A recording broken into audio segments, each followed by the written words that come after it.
instructions with you just regarding his care. Right now he has some gauze in his mouth, and we want him to go ahead and change it about every 30 minutes. Okay. You should notice that by the end of today, the bleeding should have completely stopped or tapered off. Okay. Definitely normal to get some bleeding tomorrow. Sometimes when he's eating, a little bit of blood may get mixed in with the saliva, so that's definitely normal. If for whatever reason you do run out of gauze, and you're still noticing that he's still bleeding a lot, what we recommend is either black or green tea bags. You can just soak those in lukewarm water and then just have him bite on those for 30 minutes. That definitely will help to soothe the tissue as well as to help alleviate any of that bleeding, okay? Okay. So Dr. Lee did administer a longer lasting anesthetic for him. So right now his mouth will be numb for about the next 4 hours. So what we want him to do is once he gets home, if he's able to eat something, just to get some food in his system, that would greatly help. That numbness that he's going to have will last up to 72 hours. And it'll only be around those incision areas, so where she took those teeth out. Mm-hmm. So he shouldn't feel that his tongue is numb or anything like that. It'll just be the tissue around there. So he may begin to experience some symptoms on the third day that he hadn't felt before. Definitely normal. Just kind of want to give you a heads up. He might have some muscle tightness. And he may develop just some bruising and swelling within the next few days.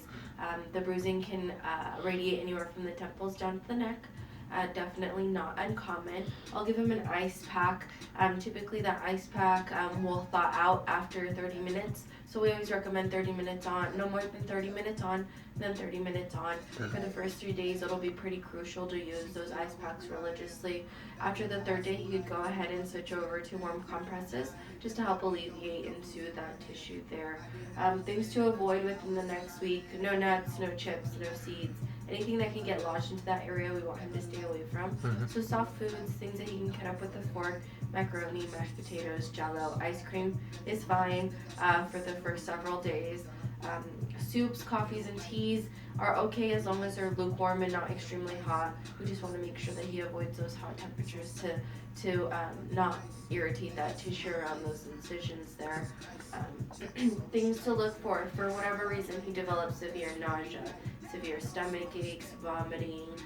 That's definitely not normal. Severe fevers, that's not normal. So we want to make sure to hear from you as soon as that starts happening. Okay. So here's just the post-operative instructions that I went over with you. Mm-hmm. And then on the back is just some more symptoms that may arise within the next few days. And then on the bottom, Dr. Lee's available over the holiday. So if for whatever reason he's having any issues or you have any additional concerns or questions, you can go ahead and just dial the office phone number and then press 0 and the operator will connect you directly with Dr. Lee. Okay. So for the medications that Dr. Lee prescribed, it looks like she wants to go ahead and just have him do the ibuprofen and the Tylenol and then alternate those. Okay. Mm-hmm. Questions that you may have for me? I don't think so. No.